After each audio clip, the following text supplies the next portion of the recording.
It's another jam-packed Friday around the NBA. 10 games that we have to get into. Me and Swipe are going to break them all down and more on today's Locked On NBA Game Night.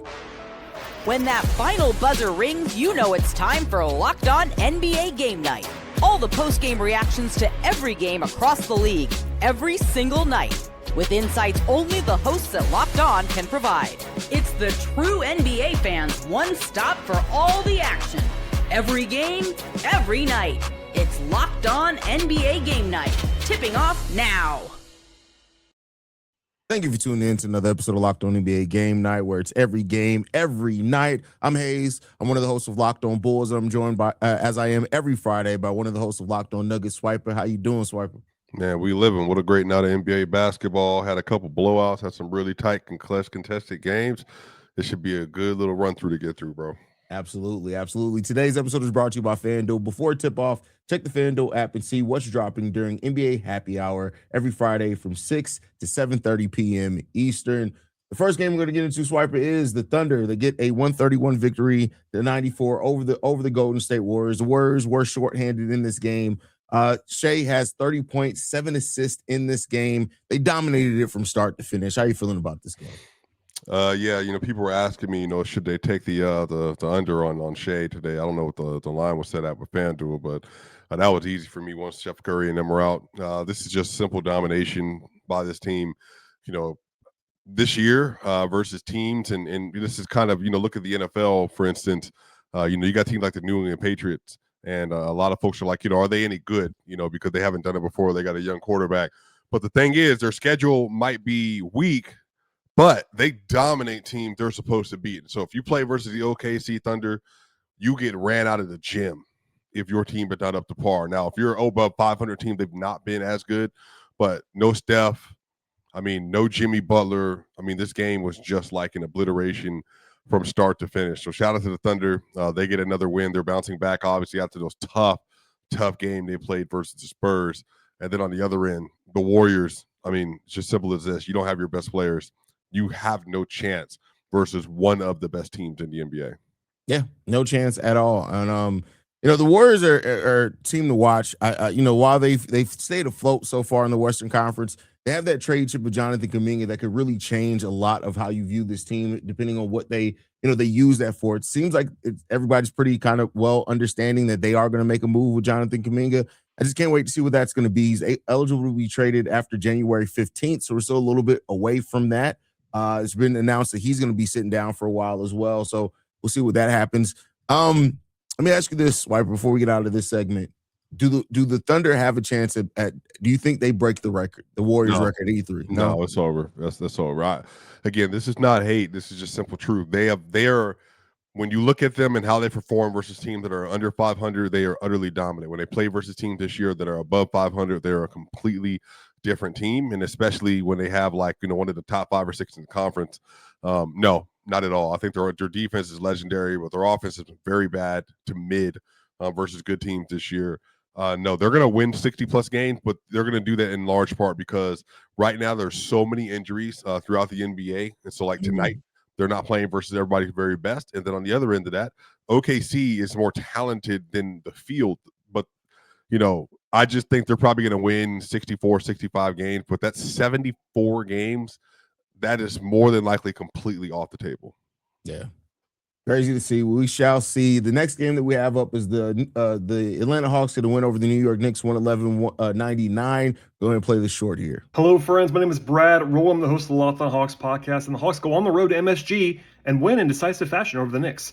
The Hawks are now 1-0 this year in the calendar year 2026, but they've also won 2 games in a row after a well-documented 7-game losing streak. In this game, no Trae Young, but the Hawks were actually the healthier team. The Knicks were without 3 of their top 7 guys, including really their entire front court. No Towns, no Hart, no Robinson, and the Hawks were able to overcome their previous glaring deficiencies against the Knicks by wrapping up on the defensive glass in particular. The Hawks had a lot of trouble defensively in that area in the previous matchup with Mitchell Robinson terrorizing them.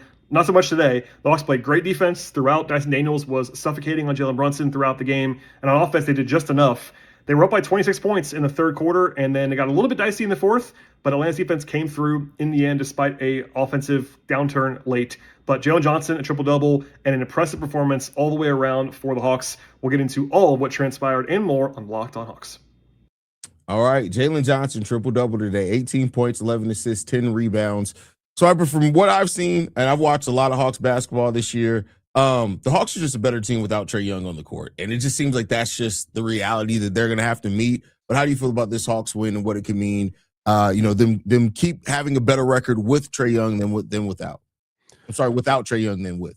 Yeah. Even obviously, no Jalen Brunson tonight, that makes a huge difference. Or not no Jalen Brunson tonight, but not as good of a Jalen Brunson tonight as normal. That makes a huge difference in the performance. He was 10 of 23, but it just wasn't like the prototypical night from JB. JB's had a crazy scoring season, like just being able to keep his team afloat. But I think today, obviously they're without like a couple of the options that they need, man. I just think that when this team is in a situation where they're not fully healthy, yeah, sure, like the Hawks are able to kind of take them down and beat them and everything. But if you look at the Atlanta Hawks this season, like the thing is they're not great without Trae Young this year. Like their offense is like it's not wonderful. But the thing is their defense without him is significantly better. So they're essentially this season, they're about like almost like 6-7 points better offensively with him. But when he's on the floor this year, bro, they're about 15 points worse as a defense. So it just becomes really difficult for them to be able to stay afloat. And even the minutes with Trae Young and Jalen Johnson, man, like they're just not what you were hoping that they would be at this point. And so they just seem to be lacking a little bit of synergy, not able to play together as well as you would like them to. But I really think Jalen Johnson taking an incredible leap. I think that Nikola Jokic and Dyson Daniels, they kind of really fit the identity that they're trying to establish on the roster, which is strong POA defenders. You're super aggressive at the point of attack. You just don't give up a lot of leverage and space. You're able to pressure the ball full court if you need to. Dyson isn't a great scorer, but he does a lot of things at a really high level. But I just think, man, like they've shown with the money now and the situation with not getting an extension. And I think the team had just kind of shifted forward. Kristaps Porzingis obviously came off the bench. He only played 17 minutes. Obviously, he's been dealing with like a lot of different things. Luke Kennard had some good minutes off the bench. Asa Newell's just figuring out his rotation. Like they have like a full team that I think is buying into what Quinn Snyder is preaching, and they're playing a different type of basketball. And Trae Young, I don't know if he actually kind of fits what it is they're looking for going forward into the future. But it's unfortunate, man, because every time I'm on a show and every time I talk about the Hawks, people always ask me this question about Trae Young. And I just think we're not going to really know how the team feels or how Trae Young feels about it until, we get to a real separation, and then they can talk about it afterwards. But it does look like that they're heading towards a breakup. But this is a good win for the Hawks, obviously, even without the second best player playing for the New York Knicks. For sure. Let's hear it from the other side of it. Let's hear from the host of Locked On Knicks. The New York Knicks fall 111-99 to the Atlanta Hawks in a game they trailed by a season worst 22 points and were missing Karl-Anthony Towns, Mitchell Robinson, and Josh Hart. Hey, what's up, guys? My name is Gavin Shaw of the Locked On Knicks podcast. The Knicks were starting from a deficit tonight, as I mentioned, missing their three best rebounders. Hart and Cat do very different things on a basketball court, but having one or another is almost essential to how the Knicks want to play, considering the offensive rebounding and the physicality that Josh Hart brings to the table. Same with Mitchell Robinson, and then the passive spacing you get from Karl-Anthony Towns. And without that, without second chance opportunities from Hart or Mitch, Atlanta was just able to suffocate New York. And I think we're benefited from the fact they didn't have Trae Young, because that just let them play a ton of big, lengthy defenders. The Knicks were 9 for 43 from three. You can attribute some of that to shooting variance. I think a lot of it is Atlanta cutting off the Knicks' dribble penetration. No one really outside of Jalen Brunson consistently able to draw two to the ball. Valiant effort by OG Anunoby on some bully ball drives just to get to the free throw line, but wasn't enough on ball, wasn't enough anywhere else. The Knicks defense lacked focus at times off ball. Brunson was particularly poor in this game, but he wasn't alone in that respect. Some issues in transition. It was just not a good night for the New York Knicks. Late fourth quarter push was a little bit encouraging, but by and large, this was one of the Knicks' worst games of the season. one of the Knicks' worst games of the season, but they were very shorthanded, and it just goes to show like things are so tight in the East. Coming down the stretch here, Yeah. it's going to be a night in, night out battle with those top 6 seeds. I think for the rest of the way in the East, and we'll be covering it right here on Locked On NBA. Next up, though, we're going to be talking about Swipa's team. That's the Nuggets. They lost today to the Cleveland Cavaliers. We're going to talk about them right after this. All right, got to talk to you guys about one of our sponsors, and that is FanDuel. Fridays already feel different during basketball season, and FanDuel is making them even better. Every Friday night before games tip off, FanDuel gives fans a new way to kick off the weekend with NBA Happy Hour. NBA Happy Hour is your official pregame, a limited time window where special offers drop right in the FanDuel app before the action starts. Fridays from 6 to 7:30 Eastern have become appointment viewing with NBA Happy Hour. The timing is perfect, right before games, right before the weekend starts. It adds extra energy to Friday night basketball games without overthinking it. So before tip-off, check the FanDuel app and see what's dropping during NBA Happy Hour. Every Friday from 6 to 7:30 p.m. Eastern, a little basketball, a little action, and a whole lot of Friday energy. It's NBA Happy Hour only on FanDuel, the official sportsbook partner of the NBA. Or Locked On Game Night coming up next.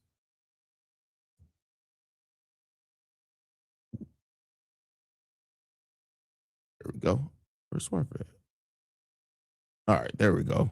All right, Swiper. So with that said, let's jump into talking about your team. The Nuggets get a 113-108 loss here to the Cleveland Cavaliers. This was a game that I was excited about. We know that the Nuggets were shorthanded coming into this game. How'd you feel about it, Swiper? Yeah, so everyone, if you're not aware, the Nuggets are obviously without Nikola Jokic, 3-time MVP, Finals MVP, was front runner to win MVP, per FanDuel before he got hurt. Aaron Gordon's out, Christian Brown's out, Cam Johnson's out, Jonas Valanciunas is out. So just go up and down the list. 5 of their 7 best players. Tonight, the Cleveland Cavaliers, they rolled out Donovan Mitchell, Darius Garland, Evan Mobley, and Jared Allen. They're locked and loaded. They're trying to move back up to the top of the Eastern Conference. It was supposed to be a game in which, hey, they win by double digits. They call it a day. They were minus 12.5 point favorites coming into the day, and it was in Cleveland. But Haize, one thing about the Nuggets and what makes them special is they never, ever lay down, even when their back is completely against the wall. And I do got to give a shout out to Jamal Murray. Jamal Murray this year is not just having an all-star year, he's having an all-NBA season. In the first half of this game, when all the chips were down and he needed to have a performance because nobody could score on the roster, Jamal Murray had 28 points, I think, on 16 shots in the first half. Kept them in the game. And then he had so many possessions in the second half where his playmaking was directly because of his passing or just because of his scoring gravity, where he was opening up opportunities for other Nuggets. And he had 34 points, 7 assists, and 6 rebounds. I thought he played great. He missed a lot of jumpers in the third quarter, but look, you know what, Haize, like, I really have tried to, especially situations like this, for people that don't know, the Nuggets are starting a 2-way player in Spencer Jones. They started a rookie today in his first start ever, Deron Holmes versus Evan Mobley and Jared Allen. And they started the second-round pick in the second year, I believe, third year, with Jalen Pickett. I mean, that's where they are. Like, they're literally starting a 2-way player, a 30th overall pick in Peyton Watson, Deron Holmes, rookie, and then Jalen Pickett with Jamal Murray. And then off the bench, Zeke Naji getting minutes today. Like, they're just kind of putting it all together. And Jamal did a great job of leading this unit. Shout out to Peyton Watson, who had 21 points today, 4 rebounds, 3 assists. Haize, it got down to the wire today where the Nuggets had an opportunity. They were up 8-9 points. They could only muster, when the game really mattered, 8 points in the fourth quarter. They scored 8 points in the fourth quarter till Jamal Murray made a 3 when they were down about 7 with just a few seconds left on the clock. So they just couldn't generate the offense, man. It's one thing not to have Jokic, but not to have Gordon, not to have Cam Johnson, and then not to have Brown or Jonas Valanciunas. They got destroyed on the glass. But I do want to credit to Deron Holmes, man. He played versus Evan Mobley, and for stretches of the game, outplayed Evan Mobley. He was a +9 in his minutes. On the other end of the court, Donovan Mitchell was spectacular. He had 33 points. He had 6 rebounds. He had 5 assists himself. He was a +10. He was 5 of 12 from 3 and 14 of 24 from the field. He did a really great job, excellent job, and he's the reason why they won this game today. But, Haize, Evan Mobley versus no centers in the lineup was getting bullied and moved out of the paint and stripped. He had 8 points on 4 of 10 shooting and was a -9. And I just think, man, like for the Cavs, as somebody who thinks they're going to continue to move up, I think today was a little alarming that they were not able to put a better performance again against a team that was this hampered and this devoid of offensive talent and rebounding. And especially when you pick you spot on Evan Mobley there. Like Mobley was one of the players that I personally, if you look at the Cavs really becoming a championship contender, I thought that Evan Mobley was going to have to hit that leap this season, a pretty substantial leap. And you're right; these are the type of games that you want to see him step up in. And you didn't really see that. The Nuggets, you guys are going to have to figure it out because you got Yoke is out 4 weeks. You got Valanciunas who's out 4 weeks. Aaron Gordon's going to be out quite a while. Christian Brown's out. Like when you look at this, especially how important it is to stay afloat in the Western Conference, are you a little bit worried that they may slip into that play-in and be in there around March? Look, I don't know if they're going to slip that far. They play Brooklyn on Sunday. I'll say this before the game: Cassidy Hubbard. Apparently, the Denver Nuggets training staff, they said they're pleasantly surprised with how well Jokic is moving already. Of course. They said that Jokic is already doing like the stairs. He doesn't have anything he has to walk with, like obviously like, walker, cane, anything like that, wheelchair. He's moving. I don't think Jokic is going to be out for 4 weeks. Initially, they were worried, so they said, hell, we'll evaluate you in 4. But on this road trip, they got 4 more games on the road trip. They're going to play versus Brooklyn. Then they got Boston, and then they got the 76ers. So they might just have 3 left. But they're going to get Aaron Gordon and Christian Brown back, both likely by the end of the road trip. And if Aaron Gordon doesn't come back at the road trip, he'll come back on the homestand. So they'll get 2 starters back. Cam Johnson is about a week and a half away, apparently. Jokic, I think, projection I had him coming back on January 27th. He might come back on the 22nd of January, which would give him about 3 weeks and some change of out. So I don't think they're going to slip that far because eventually they're going to get reinforcements and they're going to go back being right at the top of the league again, I think. Yeah, I mean, and that's the thing. Like, and we talked about it on Locked On NBA, the daily version of Locked On NBA, about the Nuggets potentially slide. And I was like, even if they do, like, I still trust the Nuggets to be able to come out the play-in. Like, they're still one of the best teams in the league, no question about it, when fully healthy. So, you just got to weather the storm, and that's what teams have to do as the season goes on. It's going to be one of those opportunities for them here, and we'll see what the Nuggets can do. We do have a short here from Danny Cunningham, one of the hosts of Locked On Cavs. Let's go ahead and get into that here. Danny Cunningham here at Rocket Arena after the Cavs beat the Denver Nuggets 113-108. Let's talk about this one for 94 feet. Don't think by any stretch of the imagination that this was a really good Cavs performance. They beat a severely undermanned Denver Nuggets team who were missing 4 of their 5 starters and just a lot of key players, and give Denver a lot of credit. Thought they played a very good basketball game. Jamal Murray was awesome in this game, particularly in the first half where he had 28 points. But the Cavs were able to turn up their intensity level down the stretch. I thought the second quarter wasn't good. The third quarter wasn't good. But in the fourth quarter, they held Denver to 11 points, which is the fewest points they've scored in a fourth quarter all season long. Some of that I thought was really good defense. Some of that was trying to funnel the basketball to the right guys on Denver and not letting Jamal Murray beat them. And overall, it all ends with a win for the Cavs, which is their 3rd straight victory now. Again, I don't think that this one is anything particular to write home about, not necessarily an impressive victory, but they all count the same in the win column. Now the Cavs have a very big game on Sunday. The Detroit Pistons come to town, and if the Cavs find a way to win that one, I think it's then time to start feeling good about the direction that this team is headed in. Do you agree with Danny there that if they get a win over the Pistons, it's time to start feeling good about the Cavs again? Because when you add in the preseason expectations for the Cavs, they're still very far off from that. So I think that I said to one of my coworkers that I think they're going to make a run at some point in time this year when the schedule evens up and they get healthier. So I do think they should feel really good about themselves should they beat the Detroit Pistons. The Detroit Pistons are obviously still the cream of the crop in the Eastern Conference, and I think that they have been performing super well this year. But the Cavs are also really good, man. Like, they still prevent a lot of issues to you offensively. Their defense is probably better in a hypothetical sense than it is actually like on paper. But, I do think they have 2 good rim protectors in Jarrett Allen and in Evan Mobley. But yeah, I mean, they're a good team. I never thought they were going to stay at the bottom of the conference. I believe, looking at this right now, Haize, they are currently sitting at 7th. They're the 7th overall seed. But Haize, they're a half game out of 4th, and they're 2.5 games out of the 3rd place for the Boston Celtics. So I just don't think it shouldn't be all doom and gloom. There's 2/3 of the season left. I absolutely think they can get back into the top of the Eastern Conference. Definitely, I agree with you there. Well, we're gonna come out on the other side of this. We're gonna be discussing the Suns and their win over the Kings. And should the Suns be taken as legitimate threats? We'll talk about that right after this.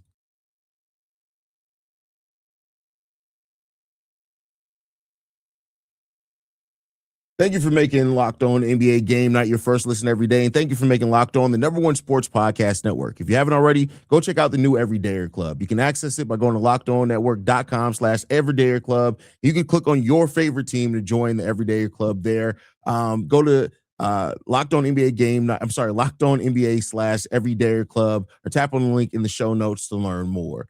Swiper, let's get into this game. The Suns get a victory over here. The Suns have quietly been one of the more exciting teams this season, even though I did not have high expectations for them coming in. They get a win over the Kings here, 129-102. How have you felt about the Suns' run?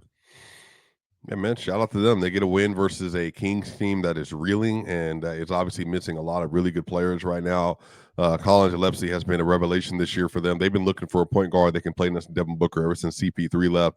He had another good game, 15 points, had 5 assists today. He continues to be a really good three-point shooter, was 3 of 9 from 3. Devin Booker hasn't had the best season this year, but 33 points for him. Took care of business. Mark Williams has been good for them at center. He had 15 and 9. Dylan Brooks has been great this year for most of the season. He had an additional 18. That's just a really good basketball team. So, they're obviously not a contender or not going to push anybody in the West, but they're still a really respectable team, and I think a good playoff team in the West. But shout out, by the way, Russell Westbrook. I believe tonight he became the all-time leading scorer for point guards in NBA history. Wow. And, Russell Westbrook has done obviously a lot of really impressive things over his career. And, you just love the fact that after all the stuff he's been through, that he's still been able to be a really productive player. And he's been great for the Kings, and especially given the fact that they have been missing like so many players throughout the season, and they've been so discombobulated. And so he's now 15th all time among scorers in NBA history, which is, again, the most points ever for a point guard. Out to Russ there. Next up, we're going to talk about the Lakers getting victory over the Grizzlies here. We do have host one of the Kamenetsky brothers right here.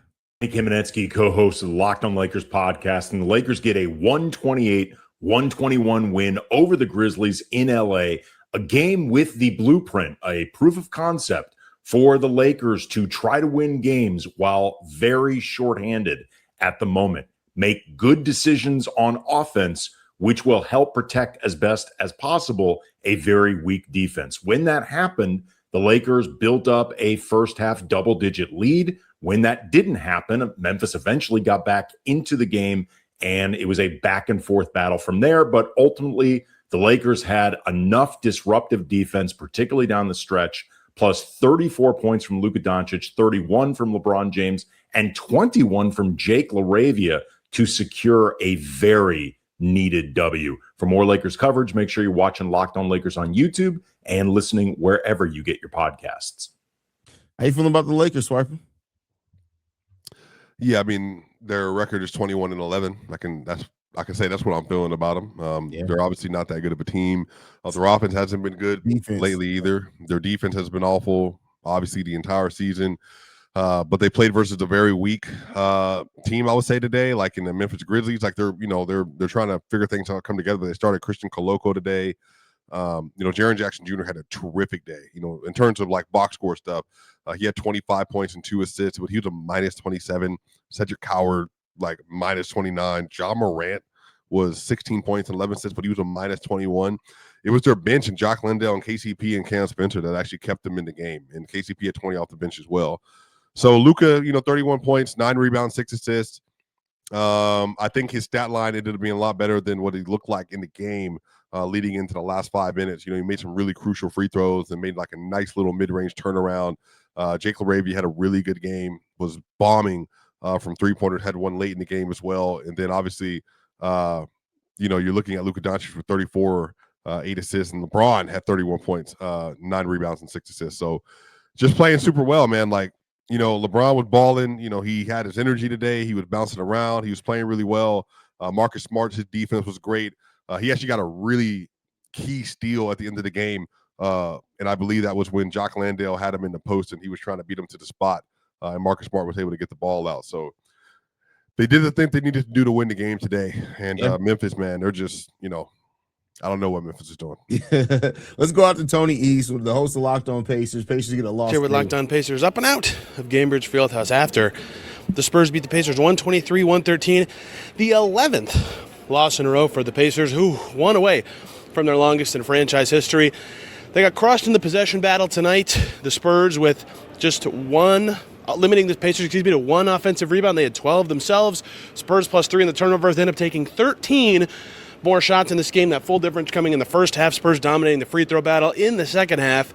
Pacers shot it better from the field, did some things well in this game, but that is an impossibly huge number to overcome for a team that's offense is dead last in the league this year. 30th in offensive rating. The second quarter was all Spurs. The rest of the game was fairly even, but that's been the story of the Pacers season. They cannot string together a 48-minute game, even with more health coming their way and a better starting lineup. We'll have much more to break down on Locked On Pacers.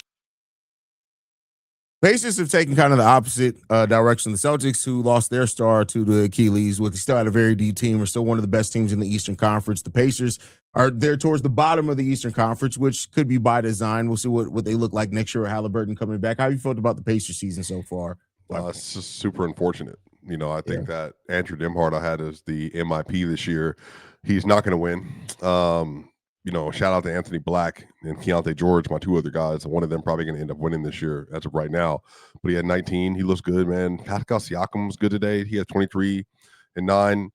They just don't have the bodies and the guys. Like, they're starting Micah Potter at center now. It's just not the situation that we thought they would be in. Jay Huff is now coming off the bench. He wasn't good. They're just discombobulated, but they don't have all their guys. They also their flow isn't there.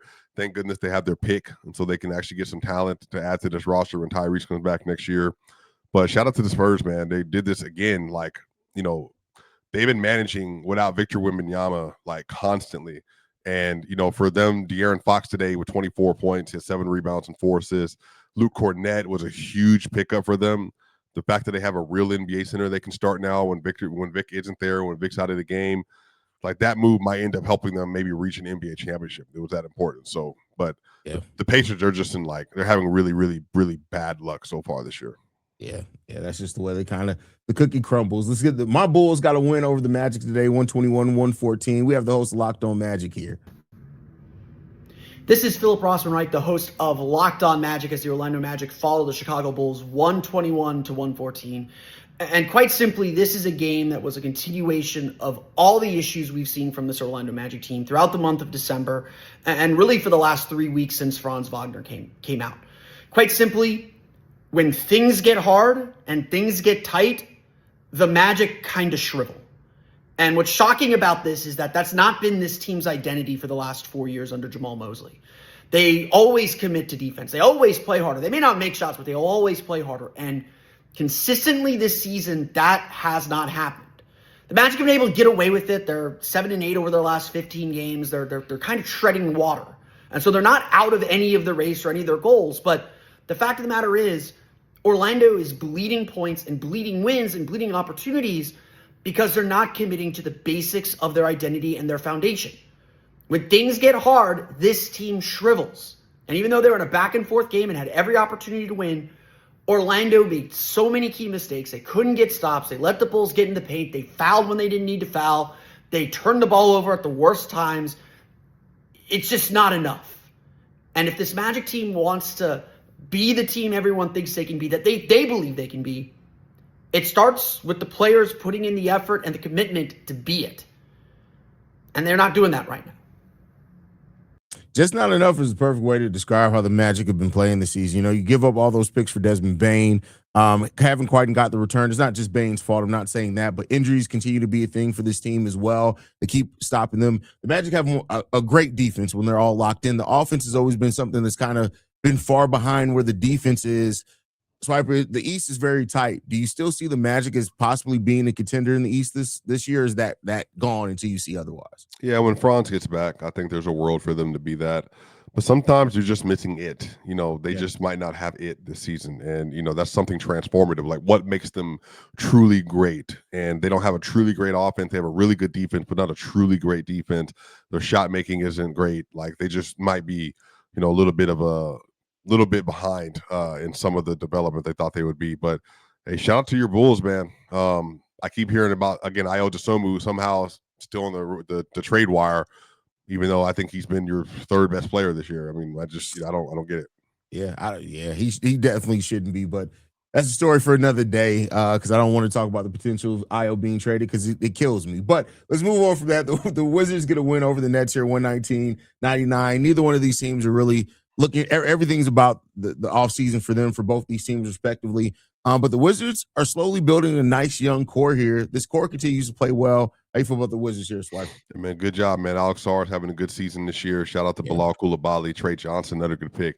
They got something they're building, Bub Carrington as well. So, just continue to ride it out and see what happens, Wizards. Absolutely. Bucks get a win 122-121 over the Hornets. The Bucks keep treading water. Of course, everybody's kind of watching them to see when or if they're going to trade Giannis Antetokounmpo. Hopefully they're hoping that they may even be able to be sellers at the deadline to improve the team. How are you feeling about the Bucks here? Yeah, man, shout out to Giannis. He still wants to stay around that organization. 30, 10, and 5 required a game-winning dunk for him. But you know what? Shout out loyalty, brother. Yeah, absolutely. We do have the host of Locked On Pels here for this last game. Pelicans lose 122-109 to the Portland Trail Blazers. It's now a 6-game losing streak for New Orleans, and that needs to be setting off alarm bells. I'm Jake Madison, host of Locked On Pelicans. It's not the fact that the Pelicans didn't win this game. You had no Trey Murphy in this one, no Derek Queen. It was always going to be a struggle for the Pelicans to score, I think, here. And look, Zion Williamson was the only guy that showed up, basically, for New Orleans on the offensive end in this game. But also, no one showed up on the defensive side of the ball either. Portland has the 24th ranked offense in the league going into this game, and the Pelicans just allowed maybe one of the better offensive performances of all season to Portland here when you look at it by offensive rating. That's concerning. They weren't missing guys that are elite defenders outside of Herb Jones. Yes, that hurts, but not enough to let Portland's bad offense just run on you, score on you whenever it is that they wanted. This speaks to a deeper issue in New Orleans, and after a 5-game winning streak where they thought, hey, we could be a play-in tournament team. This 6-game losing streak is probably a wake-up call, the type of wake-up call that they needed, that there are bigger issues with this team that they need to address. I got more over at the Locked On Pelicans podcast. Last game of the night, Swiper Pels, man. How you feeling about the Pelicans and the Blazers for that matter? Blazers are a team that's like they're not good, they're not terrible either, but sometimes the Blazers just win games or they go on streaks or whatever. Denny's having a great season. How you feeling about these two teams? Yeah, 34-11 assist for Denny. He's having a terrific season this year. All of a sudden become their best player. So, yeah, man, shout out to them. I thought they would be a little bit better this year, but they continue to fight. The Pelicans are just continuing to build their young core that they have, obviously. So, shout out to them as well, man. Zion having a resurgence so far, especially as of late, 35 points today. Yeah, Zion having a big performance as well. The Pelicans, we're out Derek Queen, Herb Jones, a lot of players in that game, but we'll see how it continues. Both these teams are young, and we'll see what the future does hold for them. Anything left, Swipe, before we get up out of here tonight? Nah, man. Good night of hoops today, bro. Absolutely, as it is every night. You guys can join us every Friday night right here at Locked On NBA Game. Now, we're going to be breaking down every game, every night. Thank you guys for tuning in. Locked On NBA is available on every podcasting app and platform of your choice, as well as YouTube, the Odyssey app, Amazon Fire TV, Roku TV, Fubo TV. Basically, anywhere you want to see us, you can. We'll catch you guys next Friday.